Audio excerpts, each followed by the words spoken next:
El tema de hoy es uno muy complicado. Les decía, este tema fácilmente me tardó más de una semana en explicarlo. De hecho, una vez hicimos unas pláticas sobre la misa, la Eucaristía y todo esto, y fue como medio año. Entonces, o sea, es muy complicado, pero a la vez espero que sí se entienda, porque como todas las cosas de la iglesia, se puede hacer muy complicado, pero también puede ser, a fin de cuentas, muy sencillo el tema. Porque, ¿se acuerdan? Ya habíamos hablado de la misa en sí. O sea, un poquito en general, a grandes rasgos, la misa. Pero ahora vamos a hablar de la Eucaristía. Y la Eucaristía no nomás es la hostia consagrada, aunque muchas veces cuando hablamos de la Eucaristía a eso se refiere. Pero también cuando hablamos de la Eucaristía también nos referimos al acto de estar allí en misa, o sea, lo que celebramos. Así de un súper resumen, y eso venía en su examen. ¿Qué es la Eucaristía? Y dice en la catequesis, en su compendio, dice que es la fuente y culmen de toda la vida cristiana. O sea, ¿se imaginan un cerro? O sea, lo que está también arriba de todo lo que es la vida cristiana es la Eucaristía, lo más importante. O sea, una misa vale más que 1.000.000 de años de rosarios, que lo que se les ocurra. Una sola misa vale más que todo, porque ahí está Dios presente, que es infinito. Y un rosario, pues a fin de cuentas es algo, un acto humano que hacemos, ¿verdad? Y la misa es algo que hace Dios con y para nosotros. Entonces la Eucaristía, dice el catecismo, es el centro de todo. ¿Por qué no ser protestante? ¿Por qué no ser calvinista? ¿Por qué no ser cualquier otra cosa? Porque a fin de cuentas, soy cristiano, leo la Biblia y estoy cercano a Dios por la Eucaristía. Así de sencillo. Ellos no la tienen, nosotros sí. O sea, es todo, porque es Dios mismo realmente, verdaderamente presente. La palabra Eucaristía, ¿qué quiere decir? Acción de gracias. Viene del griego, Eucaristía es eso, acción de gracias. Así como los americanos que hablan del Thanksgiving, pues eso es Eucaristía, acción de gracias. Dar gracias, y de hecho lo escuchamos en la misa cuando va a consagrar el sacerdote y está narrando la institución de la Eucaristía. Dice que Jesús tomó el pan en sus manos y dio gracias. Eso es Eucaristía, eso es lo que estamos celebrando en cada misa. Y pues cuando fue instituido, por eso lo celebramos el Jueves Santo, como una misa aparte. De hecho ahí es cuando se acaba la Cuaresma. Cuando empieza esa misa, la del Jueves Santo, la del que le dice el lavatorio de los pies, porque es cuando hay personas no vestidas de los apóstoles y va el sacerdote y le lava los pies en imitación de Jesús. Fue en ese día, el jueves, que fue la última cena. Y si se acuerdan, hablando del rosario, que también les pregunté en el examen, ¿por qué los jueves se celebran los misterios luminosos? Porque ¿con qué cierran los luminosos? El quinto misterio luminoso, pues es la institución, la última cena, la institución de la Eucaristía. O sea, es por eso, porque eso es algo muy, muy, muy importante. Y esa institución la vemos, ahorita no vamos a la Biblia, pero en 1 Corintios, capítulo 11, ahí San Pablo habla de esto. Ahorita lo vamos a ver con más detalle. Pero están en los evangelios y San Pablo lo repite también en sus cartas, de que esto es lo que les he enseñado, esto es lo que Jesús nos mandó a hacer. ¿Qué significa la Eucaristía? Básicamente es un signo de unidad, por eso le decimos comunión, le decimos comulgar, cuando nos acercamos a recibir. Porque cuando estamos comulgando, ¿qué estamos diciendo? Estoy en unión con todo lo que enseña la iglesia, todo. No un pedacito, no como de que esto sí me gusta y esto no, sino con todo. De hecho, hablando de elegir, una vez vi un amigo que hablaba de, pues era medio, bueno, medio católico, de esos de nombre, o de cafetería, como dicen, ¿verdad? Del que agarra lo que se le antoja y lo demás lo deja. Lo demás no le hace caso, lo ignora o dice que no es para él. Y hablaba de una palabra que no sé si han escuchado, herejía. Y la palabra herejía, dicen, ay, pero qué curioso, que la palabra herejía venía del latín griego, del latín que quería decir elegir. Dicen, pues es que la iglesia no quiere que elijan, no quiere que piensen, no quiere que esto y lo otro. Pero piensen otra vez en eso que decía de cómo actúa uno en un buffet o en una cafetería. Eliges nada más lo que se te pega la gana. ¿Eliges qué? Eliges lo que quieres nada más. Eso es elegir, o sea, es elegir. Eso quiere decir, la raíz de la palabra es elegir. ¿Y por qué es algo malo elegir? Porque cuando se habla de la fe, no puedes aceptar algo nada más un pedacito. Por ejemplo, si vas a entrar en matrimonio con una persona, no nomás es acepto este pedazo de ti y lo demás no lo quiero. Pues te vas a casar con toda la persona, quieras o no, estas otras cosas. No puedes elegir esos pedazos y tirar lo demás. Paquete completo. Exactamente. Y por eso la palabra herejía, por eso elegir en ese sentido es malo, porque no debes de aceptar nomás un pedacito e ignorar el resto. O sea, debes de aceptar el todo, porque Jesús dio todo por nosotros. Y así nosotros también, ¿verdad? Por eso pongo el ejemplo del matrimonio que usa Jesús mucho esa imagen de que Él es el esposo y la iglesia es su esposa, pues es de que es una entrega total, es una entrega completa, no nomás es de que este pedacito. Y de tal a tal hora soy tu esposa o tu esposo y el resto del tiempo ya no, o sea, no es siempre, es todo el paquete. Entonces por eso nos eligen. Pero, volviendo otra vez a qué hacemos en la Eucaristía, en la misa. Es un signo de unidad, ¿por qué? Porque cuando estás comulgando estás diciendo estoy de acuerdo con todo. No con los pedacitos que escojo y los demás que no me son convenientes, ahí los olvido. Por eso es un pecado gravísimo comulgar cuando uno, por ejemplo, está en pecado mortal. Porque no estás en comunión con Dios. Entonces estás mintiendo con tu cuerpo y estás diciéndole a Dios, sí, estoy en comunión contigo, cuando tú sabes bien que no es cierto. Y por eso vuelve un sacrilegio, que es una ofensa contra lo sagrado. Entonces por eso no hay que comulgar, ¿verdad? Por ejemplo, cuando uno está en pecado mortal, pero por ejemplo, tienes un amigo protestante o un amigo testigo de Jehová, lo que sea, y dice, yo quiero pararme a comulgar, quiero ese signo de unidad y lo que sea. Pues qué bueno que quieres eso, pero en ese momento por algo no eres católico, ¿verdad? O sea, porque si no, pues serías católico, pues párate a comulgar. Pero también que si a una persona dice, ¿sabes qué? Estoy con mi amigo protestante y se para y va a comulgar, pues regrésalo. Y no por sangrón y no por decir, es que tú no, porque no eres parte del club, sino porque por tu bien no te conviene, porque estarías mintiendo con ese acto. Y yo no te puedo dejar mentir. Y tampoco te puedo dejar ofender a Jesús, porque es algo sagrado, no nomás es un símbolo, no nomás es algo bonito. ¿Verdad? Que venía en su examen esa pregunta. ¿La Eucaristía es algo simbólico? No. Es realmente el cuerpo de Cristo, o sea, realmente. No importa tu fe, es lo que es. Todos los sacramentos son lo que son. ¿Creas o no creas? Exactamente. Entonces, en la Eucaristía tenemos ese signo de unidad y lo vemos hoy en día, sobre todo, pues vemos a la mesa del altar, lo vemos y se usa mucho esa palabra como banquete, ¿verdad? Porque Jesús está ofreciendo ese banquete que es el mismo. O sea, es un banquete de bodas que dice en capítulo 6 de Juan, el que come de mi carne y bebe mi sangre tiene vida eterna. O sea, ese es el banquete que nos está ofreciendo, la vida eterna.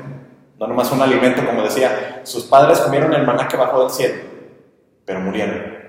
O sea, por más bonito que fue eso que hizo Dios por ustedes, ese pan no les dio vida. Les dio sustento para el día, pero eventualmente murieron. Y dice, lo que yo les voy a dar es el pan bajado del cielo que les va a dar la vida eterna. Y luego dice, yo soy ese pan. Y por eso se alejan muchos de él, porque no aceptaban. Y el que me come indignamente sea reo de muerte. Y eso ahorita lo vamos a ver un poquito más adelante, pero sí, por eso es muy importante discernir. Y entonces recibimos a Jesús, el alma se llena de gracia, por eso es algo bueno ir a comulgar, pero tenemos que estar en ese estado de gracia. Entonces, vámonos haciendo más rapidito en la misa, el orden, para no tardar mucho.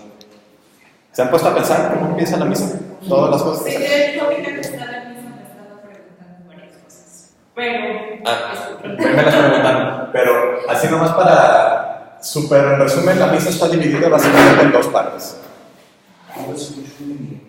Una parte se llama... Por el eco. Por el eco. Acérquense más. Está la liturgia de la palabra y la liturgia eucarística. Estas son las dos partes principales de la misa. De hecho, no sé si están... Porque luego hay gente, y por eso les decía, hay gente que dice, ¿y de dónde sacan eso? ¿Y de dónde se inventan? Y que la misa es un invento y no sé qué. Si conocen ya la palabra de Dios, se ponen a estudiarla y se ponen a leerla, y ponen atención a lo que se está diciendo en misa, de aquí vienen esas cosas. ¿De dónde viene este es el Cordero de Dios que quita el pecado del mundo? De la boca de Juan el Bautista. ¿De dónde vienen las palabras que decimos en misa? Pues la mayoría vienen de aquí. O sea, viene la palabra de Dios, no de un invento, no de algo de que nos sacamos de la mano esas cosas, no. Vienen de aquí. Y entonces, en la liturgia, ¿se acuerdan? Liturgia quiere decir obra para el pueblo. Porque el sacerdote está haciendo, la liturgia es para el pueblo. El servicio que hacen no es para su bien propio, es por el bien del pueblo. Eso quiere decir liturgia. Entonces, lo que hacemos en la misa, por ejemplo, pues es para el pueblo. Entonces tenemos la liturgia de la palabra y la liturgia eucarística. Y la primera mitad de la misa es esta, la liturgia de la palabra. Cuando escuchamos las lecturas. Desde el principio y luego las lecturas, luego la homilía y luego hasta las peticiones. Y cuando llegamos a las ofrendas, es cuando empezamos esta segunda parte, que es la liturgia eucarística. Cuando ya se prepara todo para la Eucaristía. Si lo quieren ver así, esta primera mitad, la liturgia de la palabra, es básicamente Dios nos habla a nosotros, nosotros en la oración también contestamos. Cuando, por ejemplo, en el Salmo que contestamos, Dios nos está hablando. En la homilía, ¿para qué es la homilía? Para que el sacerdote ayude a iluminar esas cosas que acabamos de escuchar. ¿Esto cómo aplica a nuestra vida? ¿O cómo aplica ahorita en la situación actual en la que estamos viviendo? Para eso es la homilía. No para que el padre nos cuente anécdotas bonitas, para que nos llegue a su punto de vista político, salvo que fuera relevante, ¿verdad?, con lo que estamos viviendo. Si no es para eso, es para iluminar. O sea, es una extensión de que Dios nos está hablando y para ayudarnos a entenderlo mejor. Entonces, eso es la liturgia de la palabra.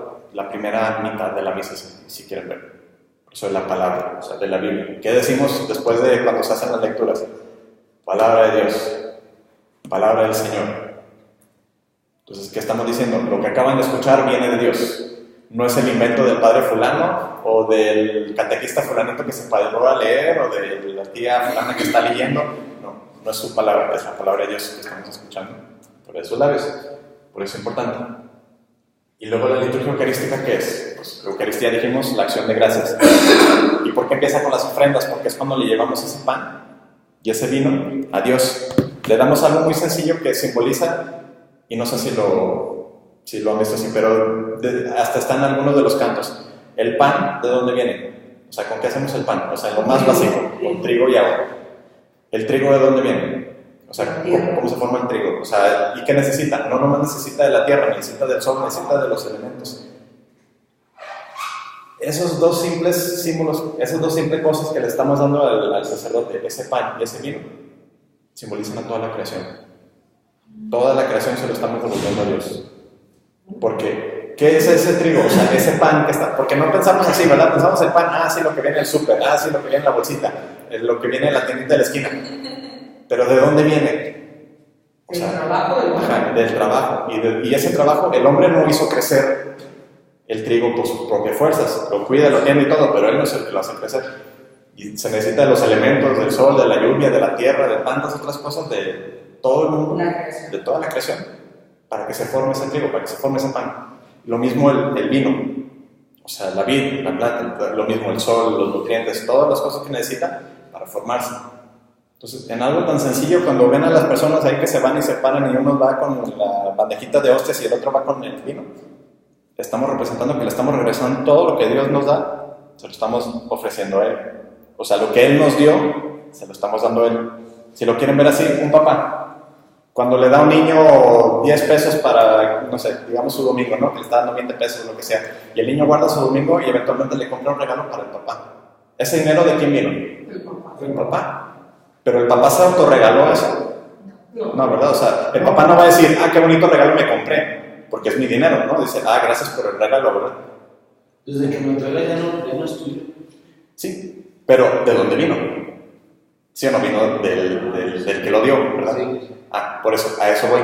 O sea, Dios nos da tantas cosas y nosotros, pues lo que le ofrecemos en realidad no es algo que le hacía falta. O sea, a Dios no le podemos dar nada que necesite. Pero ¿por qué se lo ofrecemos a Dios?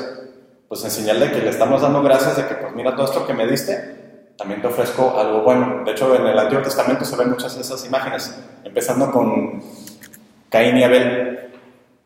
Los dos hacen un ofrecimiento a Dios, pero Dios prefiere el sacrificio que le da a Abel que el que le da a su hermano Caín. Y Caín se pone celoso y se enoja con Dios y al final termina matando a su hermano. ¿Y por qué fue? ¿Por qué Dios prefirió a uno sobre el otro? Porque uno sí tuvo una buena relación con él y el otro lo despreció. ¿Pero por qué despreció Dios a la ofrenda de uno? Porque cuando Dios pide la ofrenda, por ejemplo, cuando ven lo de la Pascua, que le pide a Moisés muy específico, vas a entregar, o sea, de las primicias de lo que tienes, o sea, de lo primero, de lo mejor que tienes, de eso me vas a ofrecer. Y dice, va a ser un cordero sin mancha. O sea, lo más bonito, no me vas a dar lo que te sobra. No me vas a dar lo más feo porque no lo quieres. Dice, me vas a dar lo mejor que tienes. Y eso es en señal de que, pues al final tú me lo diste todo, Dios. ¿Y qué hizo Abel? Le dio de sus primicias, le dio de lo mejor. ¿Y qué hizo Caín? Las obras. Pues más o menos ofrenda y pues no estaba realmente esa intención de que pues te voy a regresar lo bueno, sino pues mira, esto me quedó y creo que aquí tengo esto y a ver qué más encuentro y hagan de cuenta. O sea, no es lo mismo, ¿verdad? Como cuando Jesús habla de una viuda que dice, esa mujer que puso 2 moneditas en la alcancía del templo, dice, ella dio más que todos, con esas 2 moneditas. ¿Y por qué? Porque ella dio de lo que tenía, y o sea, no dio de lo que le sobraba, sino de lo que tenía, y le iba a faltar. Y dice, los demás en cambio dan de lo que les sobra. Entonces, cuando hacemos esos ofrecimientos que estamos tratando de decir, que estamos tratando de simbolizar, de darle lo mejor a Dios. ¿Y qué hace Dios? Nos regresa algo mucho más que lo que le dimos. O sea, nosotros le damos un regalito y Él nos da un regalo muchísimo más. O sea, que literalmente su valor es infinito. Se entrega a sí mismo. Nosotros les damos pan y vino y Él que nos da su cuerpo y su sangre. Entonces, ¿por qué hay que ir a misa? Pues porque nosotros somos los que salimos ganones. No es Dios el que necesita nada. Es por nosotros. Y entonces, en esta liturgia de la palabra y en esta liturgia eucarística, las dos cosas juntas forman la misa. Así, en súper resumen, ¿verdad? Todo lo que hacemos. Vámonos por pedacitos a ver si salen tus dudas. Al principio de la liturgia, ¿con qué empezamos? ¿Qué es lo primero que se hace cuando empieza la misa? Antes. Antes. Yo iba a decir otra sí. Antes. Una misa de domingo, no una misa entre semanas. Hablando de una misa de domingo, normalmente, ¿qué es lo que sucede? Hasta antes de que nos persinemos. Antes de que llegue el sacerdote al altar. Bienvenidos. Antes de que nos dé la bienvenida, antes de que siquiera esté parado ahí en el altar. ¿Qué es lo que hacen? Se hace una procesión. ¿Qué hacen? Una procesión.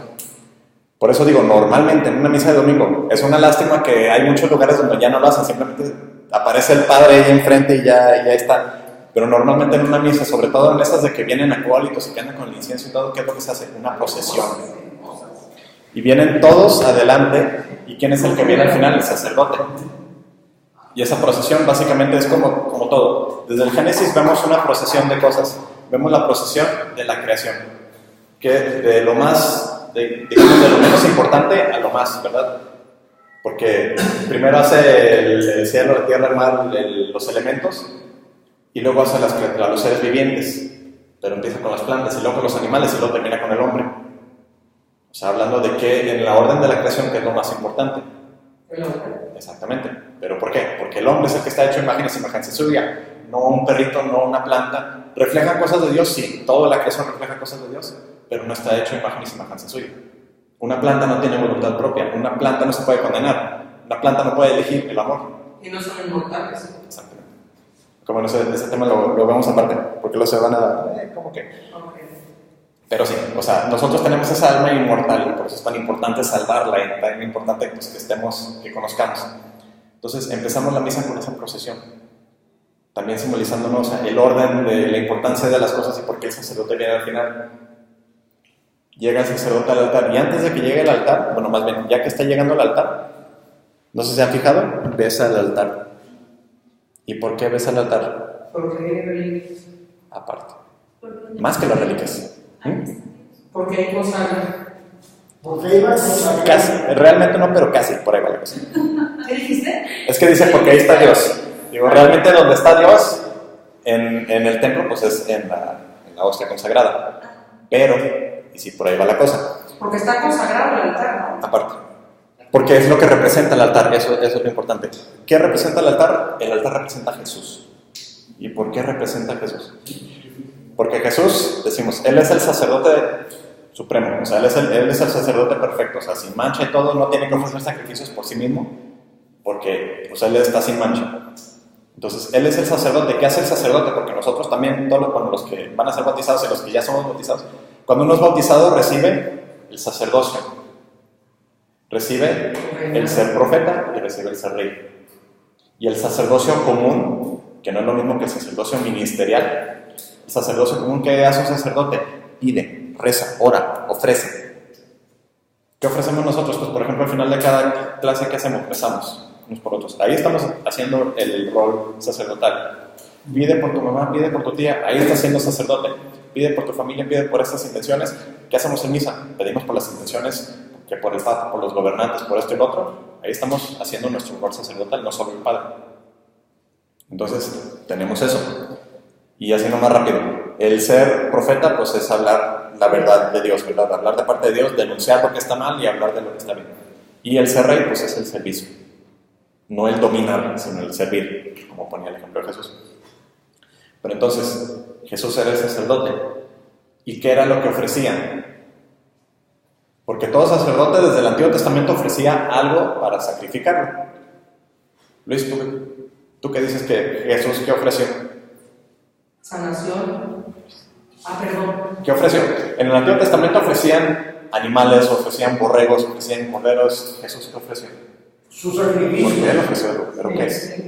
Su sacrificio. ¿Alma? Su cuerpo. Sí, pues todo su ser, básicamente su cuerpo. Entonces, sí, porque en el Antiguo Testamento ¿qué ofrecían? Pues corderos, borregos, etc. ¿Qué decimos de Jesús? Este es el Cordero de Dios. Él se ofreció el mismo. Exactamente. Entonces, él es el sacerdote, pero también es la víctima, o sea, la ofrenda. Pero también tiene que haber, pues, el altar, el lugar donde se ofrece ese sacrificio. ¿Y cuál es el lugar donde Jesús ofrece el sacrificio? Pues es en su mismo cuerpo. Ahí clavado en la cruz es su mismo cuerpo, entonces es el altar. Entonces Jesús es el sacerdote, es la ofrenda y también es el altar. Y entonces el altar representa a Jesús. Por eso lo ves el sacerdote. Por eso se besa. Y de hecho, no sé si han escuchado esa palabra, pero la genuflexión, que es te pones de rodilla ante lo sagrado, ante la Eucaristía, por ejemplo, solo se hace durante la misa, solo se hace al principio, o sea, cuando entramos al templo, y al final, al salir. Pero durante misa no. Por ejemplo, si ven a los acólitos que pasan, que tienen que andar sirviendo y que de repente pasan enfrente del altar, no hacen genuflexión. No deben, si lo hacen, no deben.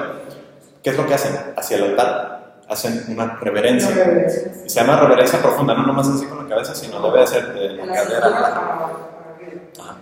Es una reverencia profunda. ¿Por qué? Por eso de que el altar representa a Jesús.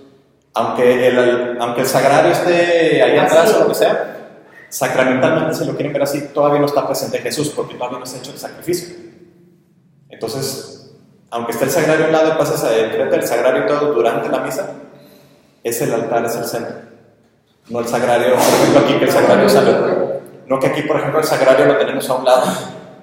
O sea, aunque pases enfrente del sagrario por acolitar, lo que sea, no se hace esa genuflexión durante la misa. Porque el centro es el altar. Hasta que se hace el sacrificio. Y de hecho, cuando el sacerdote termina de consagrar, no sé si han fijado qué hace. Se hinca. O sea, ¿por qué? Porque ahora sí está presente Jesús. Entonces, el altar es algo importante y por eso lo ves al sacerdote cuando empieza. Y luego ya se pone el sacerdote atrás.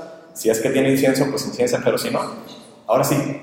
Ahora sí, nosotros decimos, ya empezó la misa. Y se fijan desde cuándo ya empezó. Y ahora sí es cuando nos persinamos. ¿Y se acuerdan cuando hablamos de persinarnos? ¿Qué estamos diciendo cuando nos persinamos? Estamos invocando a Dios. Estamos invocando el nombre de Dios y por eso decimos en el nombre del Padre, del Hijo y del Espíritu Santo. Con eso empezamos la misa. Entonces, todo lo que estamos hablando y apenas vamos empezando la misa. ¿Y luego qué hacemos? El sacerdote nos da ¿cómo se dice? Un saludo. Pero no hablando de buenos días, sino el saludo que viene en la liturgia, ¿verdad? O sea, de lo que nos dice. ¿Y luego qué hacemos? Normalmente de los actos. Ahora sí, lo que nos toca hacer nosotros. Antes. ¿Presionamos? Antes. Bueno, después le presionamos. Ofrecimiento. Yo confieso. Ajá. No, pedir perdón. Sí, o sea, eso. Sí. Eso. O sea, primero que nos recuerda el sacerdote, dice que guardemos un momento de silencio ¿para qué? Para reconocer nuestros pecados. O sea, y dices, pero yo no he matado a nadie, lo que sea así, pero eres perfecto, eres santito, deberíamos de ponerte ahí en un altar ahorita de una vez. Yo creo que vas a decir que no. No es soberbio. Exactamente. Bueno, por soberbio entonces te bajamos. Pero esta es la cosa. Eso es lo que tenemos que reconocer, ¿verdad? Nadie es perfecto. De hecho, viene en la palabra de Dios. El que dice que no tiene pecado es un mentiroso. Porque, pues, no somos perfectos. Hasta que estemos en el cielo vamos a ser perfectos. El santo peca 7 veces al día. Entonces, si el Papa Juan Pablo II iba una vez por semana a confesarse, Es lo mejor. ¿quién se cree que, sí, yo soy perfecto y santito? No. Ellos dicen que no. Una confesión semanal. Eso depende de cada quien, pero sí es bueno hacerlo frecuentemente. O sea, si dices, ¿sabes qué? Me voy a confesar cada 3 meses, pues realmente es más conveniente hacerlo frecuente, pero no podría decirles a todos de que sí, todos confiesen una vez por semana, porque también depende de la espiritualidad de uno. Porque hay personas que pueden llegar a tener ese riesgo de que dicen, voy tan seguido a confesarme, que ya es como costumbre. O sea, ya no realmente voy porque estoy arrepentido, sino más voy como si fuera misa. O sea, lo hago todas las semanas. Yo me imagino que llegas y ya no sabes qué quieres hacer, ¿verdad? Exactamente, y eso es a lo que voy. O sea, si ya es como de que, pues ya me toca, pero ¿qué hago? Pues entonces realmente no estás arrepentido, nomás lo estás haciendo por hacerlo. Y eso es a lo que voy. Cada quien sabe. Bueno, Pero por eso también es muy importante tener un director espiritual. Sí. Estoy de acuerdo que no alcanza para todos, pero para los presentes sí va a alcanzar. Para que nos vaya guiando y precisamente para ir fomentando ese arrepentimiento y ese propósito de enmienda para evitar lo que comentabas de los sacrilegios, que ahora sin juzgar, pero viendo a ojo de buen cubero, hay riesgo o si se comete. sí. ¿Qué es para los que no saben, qué es un director espiritual? Básicamente, no necesariamente es un sacerdote, pero de preferencia es un sacerdote o una persona muy, muy santa. Hasta podría ser un laico, pero en realidad pues, de preferencia un religioso o un sacerdote. Alguien que los ayude a guiarlos. Muchas veces confundimos la confesión con la dirección espiritual y pensamos que es lo mismo. Que vamos a confesarnos y, madre, necesito consejos con esto, esto y esto y lo otro, y ya no media hora hablando de otras cosas y no confesándonos. Eso realmente es la dirección espiritual, pero eso va fuera del confesionario, ¿verdad? O sea, buscas al sacerdote y le dices, padre puede ser mi director y van a hablar, básicamente los va a conocer, en el sentido pues un poquito personal, pero más que nada en lo espiritual, para ayudarlos a crecer en la fe. O sabes que tengo este problema con este vicio, él los va a ir ayudando, sabes que podrás intentar hacer esto, esto y lo otro, para guiarlos, encaminarlos mejor hacia mejorar su vida espiritual. Por eso es un director espiritual. O sea, no es lo mismo que un psicólogo, que un psiquiatra, o sea, es Mejor. pues sí, hay muchos que dicen, pues en vez de ir con un psicólogo, primero búscate un director espiritual, porque muchas veces eso enderezan las cosas, pero cada quien, o sea, tampoco están peleadas, pero eso es algo bueno. Regresando entonces a lo que hacemos, ¿verdad? Reconocemos nuestros pecados, hacemos ese momento de silencio, ese examen de conciencia que se supone que es bueno hacer, ese sí, cada día. Si no al principio del día, al final del día mejor, para qué hice en este día, qué hice de mal y qué debo de ya no hacer, lo que sea. Ahí conviene mucho el examen de conciencia, para que cuando lleguemos a misa, y ese momento de silencio, pues dices, perdón Dios por esto, esto y esto y lo otro.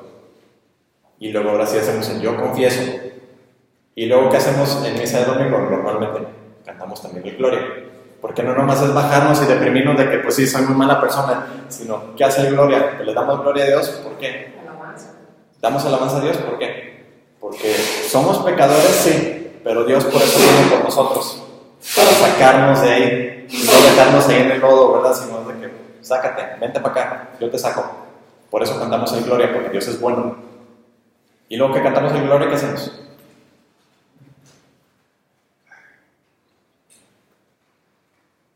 ¿Ya viene la primera lectura? Si se hacen unas oraciones, que dice el sacerdote y empiezan las lecturas. Y el domingo pues normalmente son la primera lectura, el salmo, la segunda y el evangelio. Ojo, si alguna vez traen un misa, los ponen a leer, lo que está en rojo no se lee, porque a veces dicen, primera lectura leen, y dicen, no se lee primera lectura. O sea, lo que se lee es primera carta a los Corintios, o carta lo que sea, o... Cualquiera puede subirlo, ¿eh? Sí, pero de preferencia a alguien que esté preparado. ¿Por qué? Porque si una persona se para que no sabe leer, digo, no es por discriminar, pero está proclamando la palabra de Dios y hay muchas personas que solo escuchan. Entonces, si tú estás leyendo mal, ellos te van a entender mal, van a entender mal la palabra de Dios. Por eso es algo que pues, hay que tomarse en serio, ¿verdad? Si vas por ejemplo, en la boda, que no sea de última hora escoger a quién va a leer cada cosa, porque luego si no va preparado, pasa una de dos, el típico, el que quiere leer todo en un solo respiro. Y nadie le entiende porque lo tiene que sacar todo en un solo soplido. No se entiende. O el que no sabe leer las cosas. Entonces cuando de repente se topa con una palabra como Nabucodonosor, se la brinca o no sabe cómo leerla o se traba y vuelvo a lo mismo, cualquiera puede leer y es bueno. Por ejemplo, en tu caso dices, ¿sabes qué? Yo quiero ir a misa y yo quiero leer. Perfecto.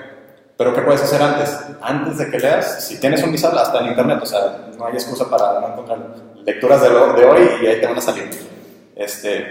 Las lees antes, para que ya cuando te pares, no te agarre en curva una palabra rara, un nombre del Antiguo Testamento que está bien, así como Nabucodonosor, un nombre bien raro. o palabras que no estás acostumbrado a leer, entonces para que cuando lo leas clarito. Que se te traba la lengua o lo que sea, está bien, todo nos pasa, nadie es perfecto, solo Dios. Pero la intención es esa, estoy preparado y no nomás es a la y se va, y a ver qué sale, o para que la gente me vea, o no sé. O sea, es importante. Entonces por eso les digo, lo rojo no se lee, eso de primera lectura, segunda lectura, eso no se lee. Lo negro es lo que se lee, lo que viene primera carta a los Corintios y lo que ya les queridos hermanos, por ejemplo, ahí es la palabra de Dios. Primera lectura. Normalmente la primera lectura es del Antiguo Testamento, de ley casi siempre. El Salmo, pues obviamente es del Antiguo Testamento y siempre hay salmos, nunca se quitan los salmos. Y ahí contestamos nosotros, ¿verdad? De preferencia es que sea cantado el estribillo mínimo, si no es que se cante todo. Porque los salmos eran canciones, eran oraciones cantadas. Así como una canción. Por eso cuando Jesús en la cruz dice, Dios mío, ¿por qué me has abandonado? Era como cuando a una persona le dices el principio de una canción. ¿Y qué pasa cuando te dicen un estribillo de una canción? Pues, aunque lo digan hablado, se te viene a la mente y ya en tu cabeza ya está tocando una canción. Y ya te acuerdas de la letra y ahí andas y al rato ahí, ya me lo pegaste. Jesús eso estaba haciendo con los salmos. Cuando dice, Dios mío, ¿por qué me has abandonado? Más que andar deprimido y quejándose, era, lean el salmo. Exactamente. Ustedes que, pues judíos, los que lo están escuchando, ustedes que saben perfectamente bien de qué estoy hablando, acuérdense de ese salmo. Creo que ya lo habíamos leído, no sé si se acuerdan. Pero en el Salmo 24, ¿qué dice? Sí, dice, Dios mío, ¿por qué me has abandonado? Pero luego empieza a describir todo lo que estaba pasando Jesús en la cruz. Que me taladraron las manos y los pies, que se repartieron mis vestidos, que se burlaban de mí. O sea, eso era lo que Jesús les quería decir en ese momento con ese, Dios mío, ¿por qué me has abandonado? Vean todo el Salmo y dense cuenta que se está cumpliendo enfrente de ustedes todo lo que están viendo. Ese Salmo que se sabían de memoria desde chiquitos que les están enseñando, lo están viendo pasar ahorita. Eso es lo que Jesús les quería dejar entrar. Y de seguro algunos sí lo vieron y otros, pues no. Como todo. Entonces, ahí están las lecturas, ¿verdad? La primera lectura, el Salmo, luego la segunda lectura normalmente son las cartas. Casi siempre leemos una de San Pablo porque es el que más escribió. Y cuando agarran su Biblia y vean cuántas cartas no hay, y casi todas son de Pablo. Las únicas que no son de Pablo son las que dicen primera de Juan, primera de Pedro, la de Santiago, la de Judas, ya. O sea, no son muchas otras cartas que se escribieron aparte de Pablo. Y bueno, el Apocalipsis que se escribió Juan también. Entonces, normalmente esa es la estructura. Y luego, ¿qué hacemos? ¿Cómo estábamos mientras escuchamos esas palabras? Parados, hincados de rodillas, bailando, ¿qué estamos haciendo? No. Mientras escuchas la primera y el Salmo y la segunda lectura, estamos sentados.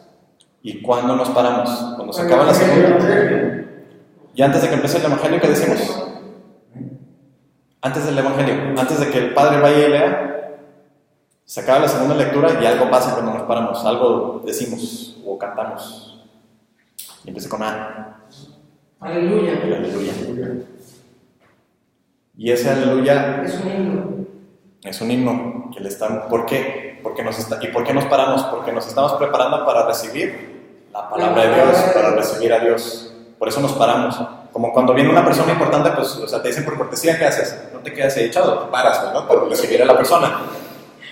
Como caballero, ¿verdad? Llega una mujer y ¿qué haces? Pues te paras para recibirla, no nomás te quedas ahí de que lo mismo con Dios, por eso nos paramos, para estar en atención a la palabra de Dios. Y primero empezamos con el aleluya, y pues ahora sí, dice el Padre, ¿verdad? El Señor esté con ustedes, donde estamos, y con su Espíritu. Y fíjense, eso es importante que a veces no lo pensamos. Dice el Señor, esté, no está. Porque hay unos que dicen está y está mal. El Señor esté con ustedes, exactamente, porque no es lo mismo esté que está. Si estoy diciendo, Dios está contigo, pues estoy afirmando de que está.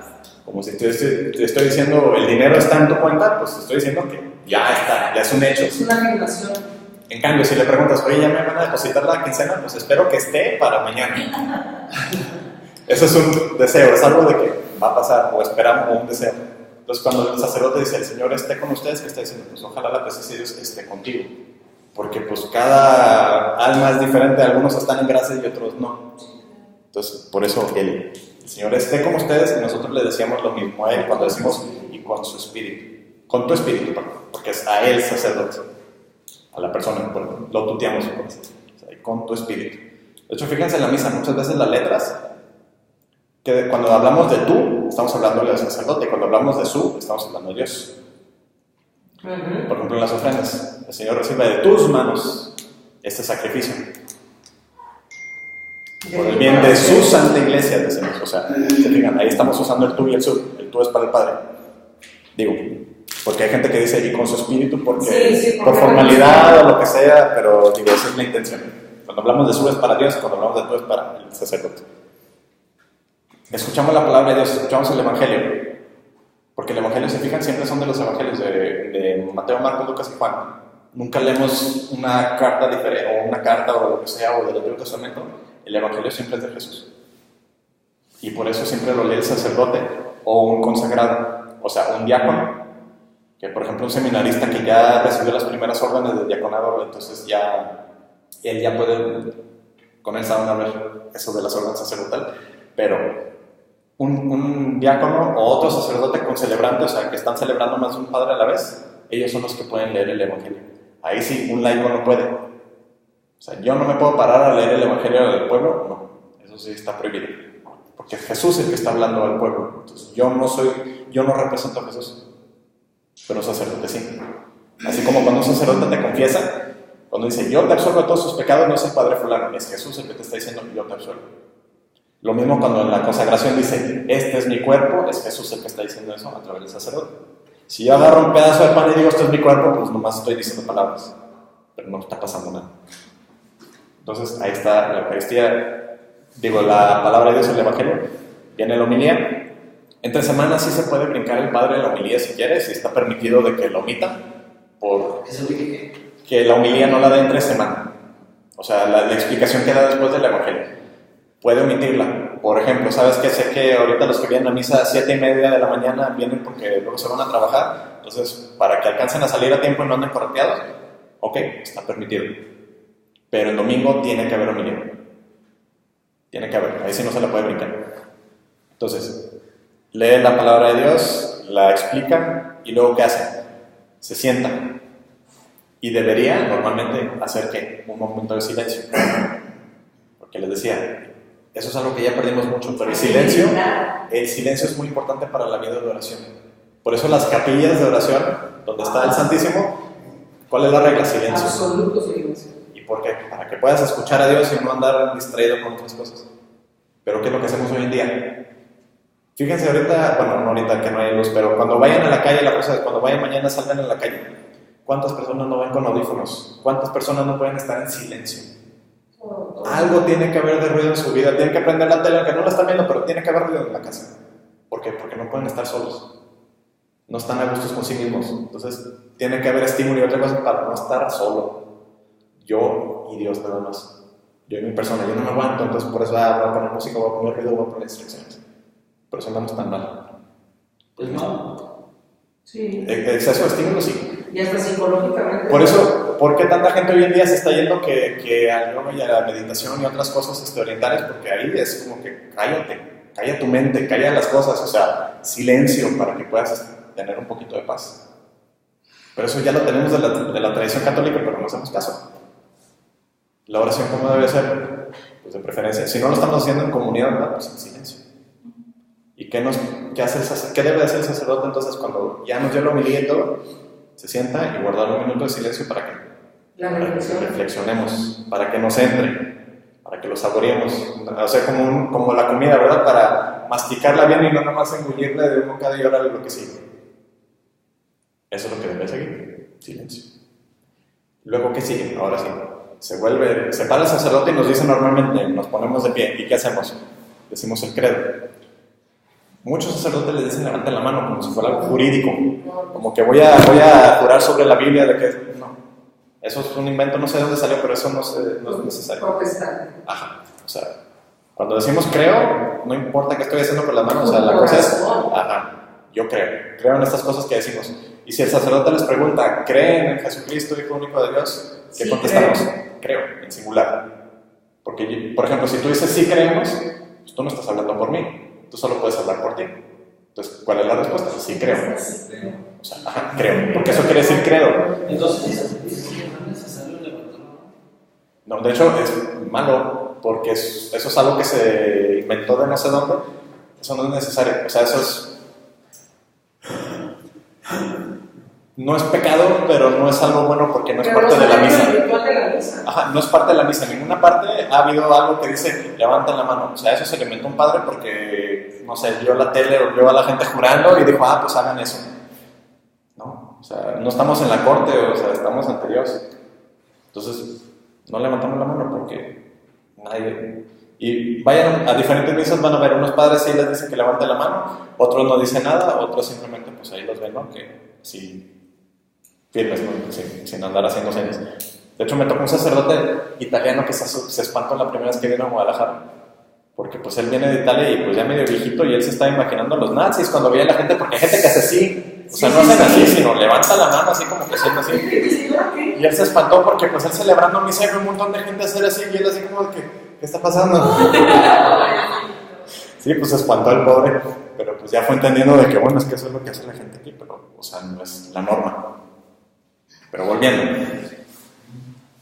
creemos, o sea, hacemos el credo, por eso les digo, apréndanselo, por eso, el único requisito, de hecho, o sea, firme que les pido es, no se van a confirmar conmigo, yo no les voy a dar el visto bueno, si lo que me dice, si no se saben el credo.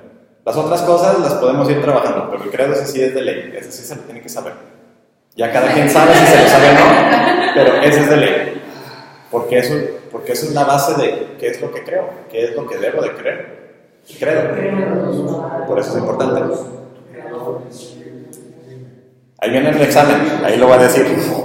¿Ya dicen los resultados? Sí, ahorita al final, es que lo que les decía es, como este tema está muy largo y como aparte me faltan unas personas que hagan el examen, te voy a enseñar tu examen, pero lo vamos a ver con detalle después, para no verlo correteado.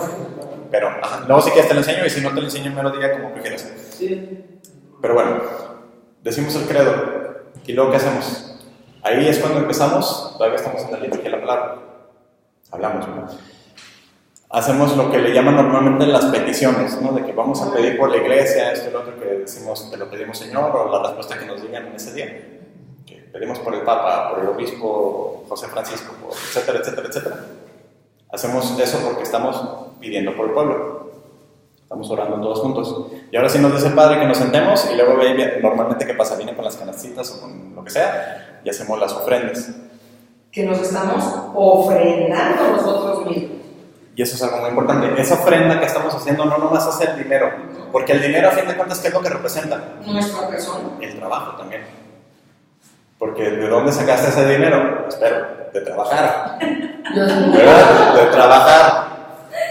Y no de otras cosas ilícitas, sino de trabajar. Entonces, ¿qué representa cuando estoy dando dinero? Pues de que, así como las ofrendas que estamos hablando del pan y dar las primicias. Exactamente, o sea, de lo que tú me diste, Dios, yo te estoy dando algo por el bien de tu pueblo, por la iglesia. Porque pues esta luz que estamos usando ahorita no es gratis. O sea, en algún lugar se tiene que pagar, y el agua, y los baños, y el mantenimiento, y el sacristán, y todas esas cosas, pues no son gratis. Entonces, y no nomás es para eso, ¿verdad? Son para obras buenas de la iglesia, también se junta parte de ese dinero, se va para la diócesis, para las obras de caridad que se hace, o sea, el dinero va para muchas partes. Pero a fin de cuentas, eso representa mi dinero. No es de que, ya vinieron a pedirme, sino otra vez volvemos a Caín y Abel. ¿Cómo estás ofreciendo las cosas? ¿Por gusto de que gracias Dios por esto que me diste y yo te regreso esto un poquito? O, ya me están pidiendo dinero, pues a ver cuánto tengo, pues ten ahí 5 pesos. Lo que me sobra. Ajá. Volvemos a cuál es tu actitud. Pues si tu actitud es regañadientes, pues entonces no des nada. Porque pues eso no es una ofrenda agradable a Dios. Es como si alguien dices, pues ten tu comida, así como si fuera un deber, no, pues entonces no me des nada. Si te vas a poner de manos, pues yo voy y me compro algo. O sea, volvemos a lo mismo, cómo ofrecemos las cosas. Y si no tengo nada de dinero, pues ahí está tu sacrificio. O sea, de que sabes que hoy le sufrí mucho, pues eso lo pongo en tus... O sea, te lo ofrezco, Dios. En vez de andarme quejando, voy a convertir ese sufrimiento en algo bueno. En vez de quejar, o sea, me gustaría quejarme para que me digan, ay, pobrecito y esto y lo otro, pero en vez de que me digan pobrecito, porque esa es tu recompensa. Si te estás quejando y que te digan pobrecito, pues ya tuviste tu recompensa. Pero si en cambio, ese sufrimiento, pues ahí lo traes por dentro, pero no se lo andas externando al mundo para que se sientan, de que te digan pobrecito, eso se lo ofreces a Dios. ¿Y cómo lo conviertes en algo bueno? Pues dices, esto que ahorita estoy pasando, esto que estoy ahorita sufriendo, lo ofrezco por el alma de mi abuelito, lo ofrezco por la conversión de fulano, lo ofrezco por esto. Lo conviertes en acción. En vez de que nomás se queden, ay, qué horrible, pues lo transformas en algo bueno. Porque eso es lo bonito y lo diferente de ser cristiano. Muchas fees y religiones y sistemas de creencias usan el dolor como algo que te puede ayudar o servir o transformar, lo que sea. Pero nomás nosotros lo vemos como algo que salva. Y eso lo vemos en la cruz. O sea, ese sufrimiento nos salvó. Entonces nosotros también ponemos nuestra parte en el sufrimiento de la cruz de Jesús.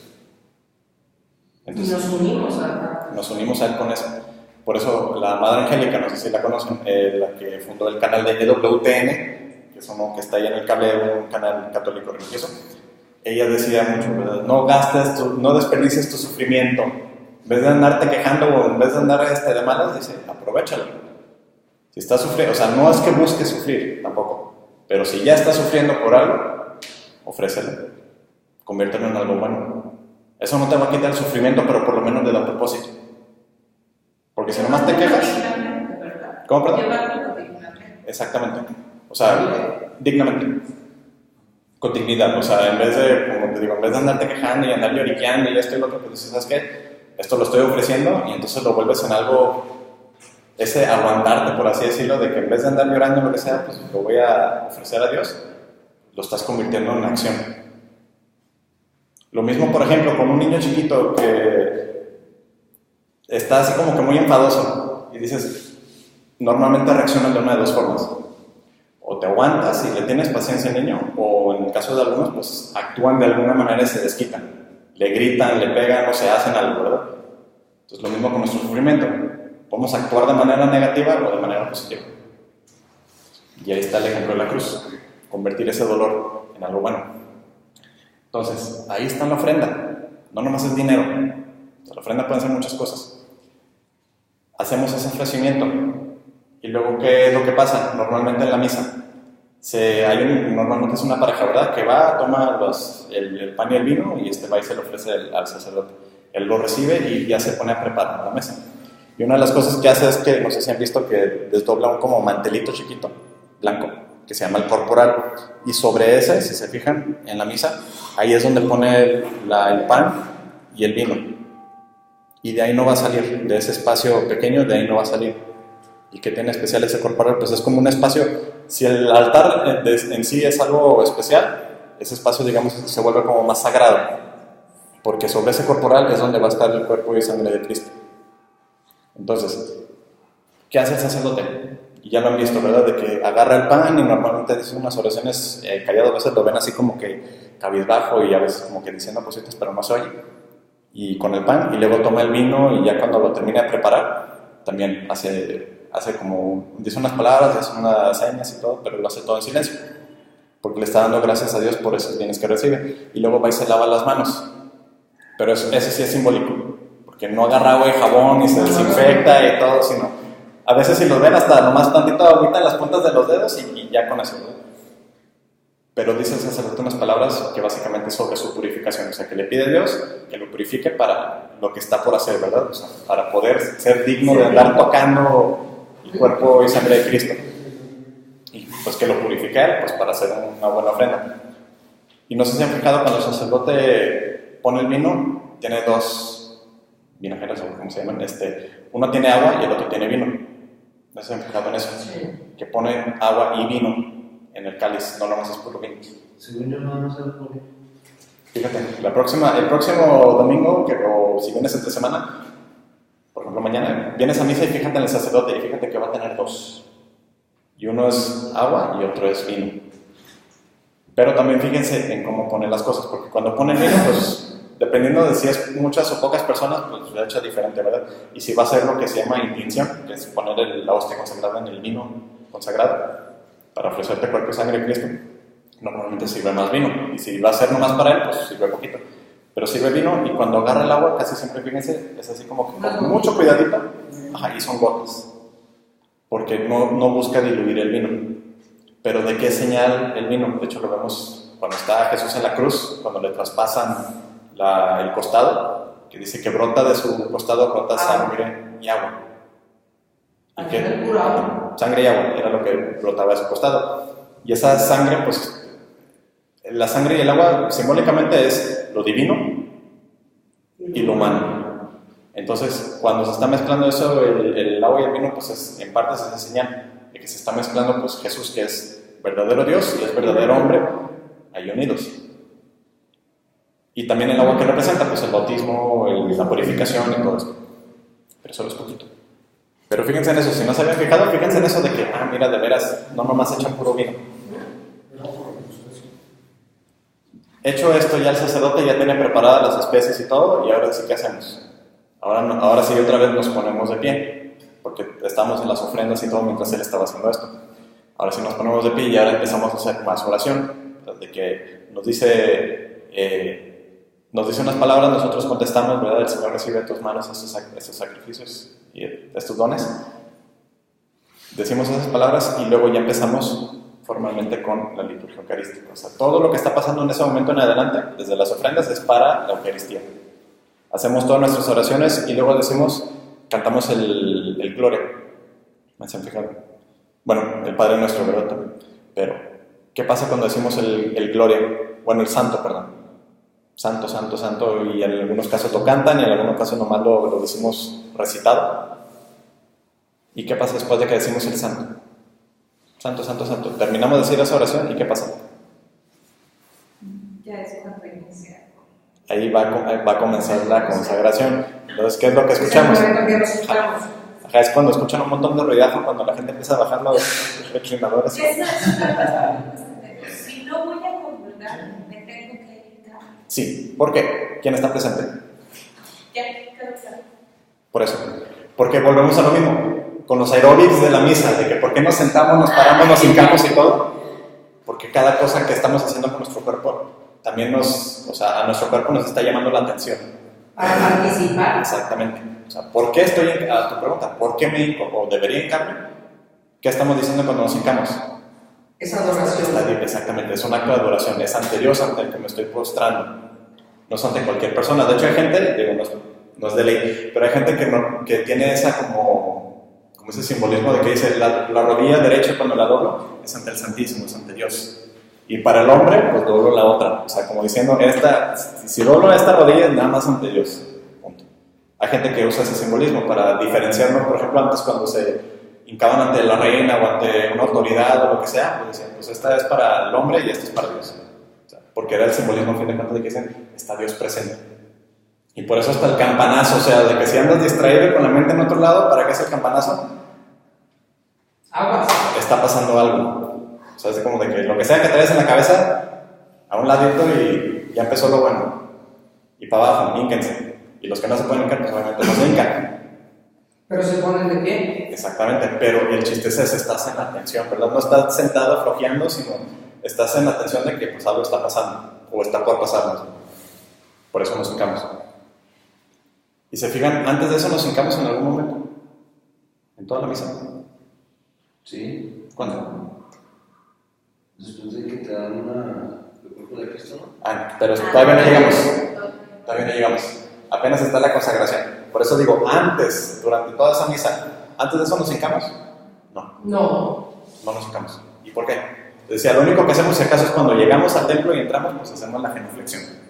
Pero fuera de eso, no nos estuvimos hincando en ningún punto. Nos sentamos, nos paramos, pero no nos hincamos. Y ahora sí nos hincamos, ¿por qué? Porque va a estar realmente presente Jesús. ¿La campana de dónde viene? Si van a alguna misa, por ejemplo, el templo bueno, luego les digo, les paso la dirección si quieren. Hay un templo donde celebran la misa tradicional, o sea, la que se hace todavía en latín. Y ahí San Pedrito, ¿no? En San Pedro. también es pero se me acaba de ir el nombre del que estoy pensando. Pero si ven las basílicas, las catedrales y todos los templos antiguos, el altar está pegado a la pared y el sagrario está ahí en el centro. ¿Y la misa cómo la celebra el sacerdote? Viendo hacia allá. Algunos dicen de espaldas, pero cuando estás en una fila no te está dando la espalda al que está enfrente de ti, pues todos están viendo para el mismo lado. De frente a Dios. Y en misa no le dices al que está frente de ti, ay, me estás dando la espalda, volteate. No, porque todos estamos viendo hacia dónde, hacia el altar. Entonces, en la misa tradicional, cuando el altar estaba hasta delante de todo, el sacerdote no nos estaba dando la espalda. El sacerdote era la cabeza, la guía, que nos estaba guiando a Dios. Pero también las palabras de consagración no las decíamos alto. Entonces muchas veces no sabías cuándo sucedía el momento de la consagración, y para eso era el campanazo. Porque como estaba de espaldas del sacerdote y pues no lo ves porque está hincado sobre las especies, pues no veías en qué momento consagraba. Entonces para eso era el campanazo, para de que ya está pasando. Y entonces ya de repente ya veías que el sacerdote levantaba la hostia y luego el cáliz. Y así toda la misa. Sí. Bueno, obviamente durante la homilía, pues el sacerdote en el amón, pues ahí está viendo al pueblo, pero normalmente toda la misa es viéndose allá. O sea, durante esta parte, durante la liturgia eucarística, el sacerdote siempre está viéndose al altar, porque ahí es donde está pasando el sacrificio. Y digo, se nos hace raro hoy en día porque es que estamos viendo al Padre y todo, pero en realidad, pues el punto es Dios, no el Padre, no el sacerdote, ¿verdad? Y por eso en la misa tradicional, pues a fin de cuentas todos estamos viendo hacia el mismo lado. Porque si lo ven así, si ven al sacerdote levantando el cuerpo y la sangre de Cristo, ¿a qué están viendo? No al Padre fulanito, sino están viendo Cristo. O sea, hacia allá estamos viendo todos, hacia allá está el centro. Entonces, la liturgia eucarística. Escuchamos esos campanazos, estamos hincados, se hace la consagración, es un acto que se llama, justo antes, no sé si han visto que el sacerdote pone las manos, eso se le llama epíclesis. Epíclesis básicamente quiere decir que baje el Espíritu Santo. O sea, y ahí es cuando empieza que nos hincamos.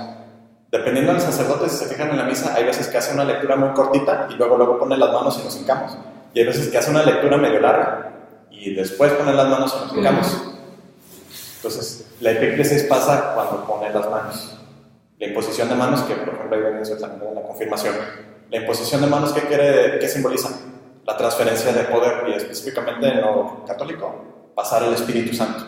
Cuando el obispo, cuando te confirmen, va a poner las manos sobre ti. Si son muchos, pues lo va a hacer digamos, parado enfrente de todos, ¿verdad? Así como en general para los que se van a confirmar. Va a poner las manos sobre ustedes, es en señal de que les está confiriendo el Espíritu Santo. Cuando el sacerdote en la misa hace eso sobre el pan y el vino, pues es de que ven Espíritu Santo porque es Él el que va a hacer el milagro de convertir el pan en el cuerpo de Cristo y el vino en su sangre. Entonces llamamos al Espíritu Santo para que baje. Eso es lo que está pasando en ese momento. Y por eso ahí es cuando nos hincamos. Ahí es cuando se da el campanazo, cuando ponen las manos sobre las especies. Se fijan que el sacerdote cambia de tercera persona a primera persona. Porque primero dice, tomó el pan, dio gracias, y luego dice, tomen y coman todos porque este es mi cuerpo, dice el sacerdote, representando él a Jesús. O sea, es Jesús el que está diciendo esas palabras. Porque lo que Dios dice, se hace. Hágase la luz y se hizo. Le dice al muerto, sal de ahí, Lázaro, y sale el muerto de la tumba. 4 días llevaba pudriéndose, dice, ya huele feo, y salió vivo. Lo que Dios dice, se hace. Y cuando Jesús dice, este es mi cuerpo, pues ese pedazo de pan ahora es su cuerpo. Y eso tiene un nombre medio técnico, que no sé si ya lo cubrimos, pero es transubstanciación. ¿Sí lo vemos o no? Sí. Muchachas, ¿sí? ¿No? ¿No? Ok. Transubstanciación, así muy simple para separarlo.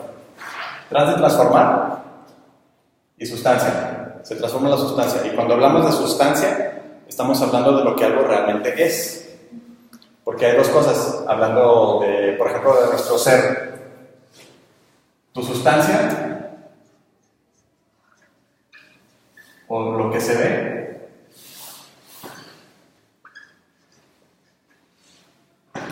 no son la misma cosa.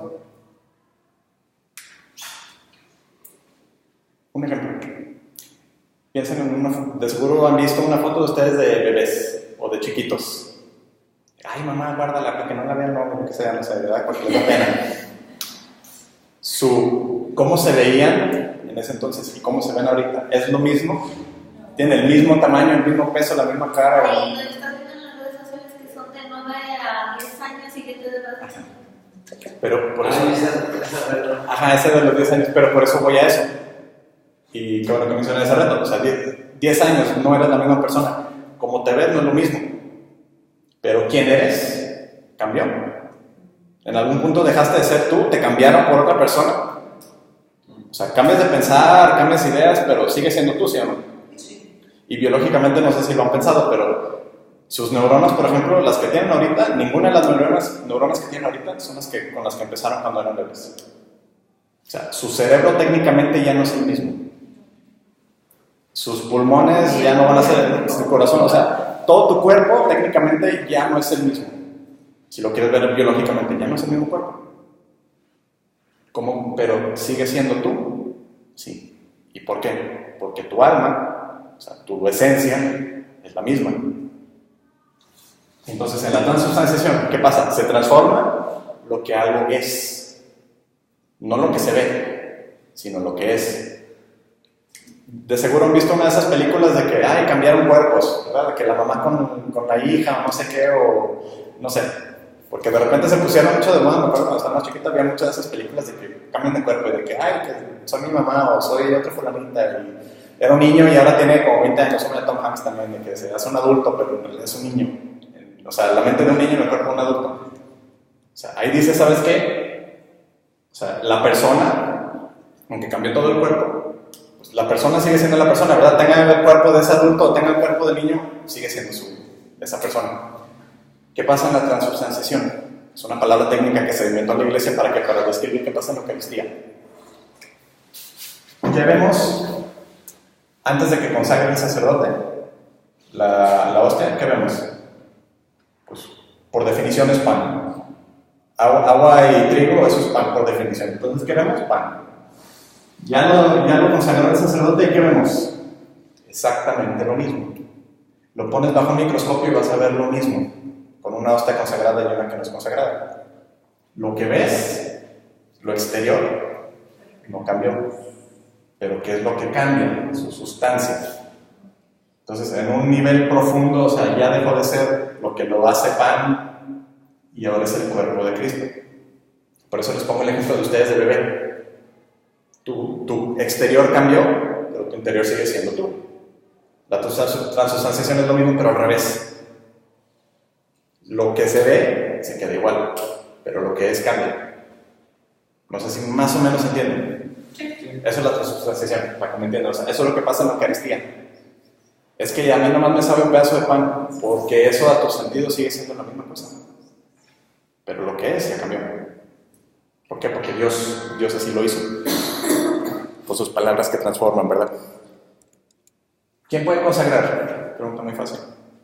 Nada más un sacerdote. Solo un sacerdote consagrado.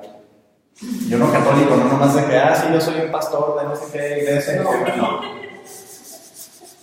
O sea, tiene que tener la orden sacerdotal, ¿por qué? Y eso también como venía en pregunta, ¿verdad? De que el Papa Francisco podemos trazar una línea hasta el Papa Pedro, primer Papa. Sí. De hecho, ahí en el Vaticano hay un muro de piedra y vienen tallados los nombres de todos los padres y a difuntos. Todos los papas. Obviamente, pues todavía no está Benedicto porque todavía sigue con vida y Francisco pues también sigue con vida, entonces hasta que no fallezcan, pues ahí no van a estar sus nombres todavía. El último es Juan Pablo II. Pero sigues la lista y te vas hasta el primero. Y esa sucesión apostólica se la pasa a los obispos y esos obispos se la pasan a los sacerdotes. O sea, ese poder que Dios le dio a los 12 apóstoles, ellos lo fueron transfiriendo a los obispos y a los sacerdotes. Solo ellos pueden consagrar.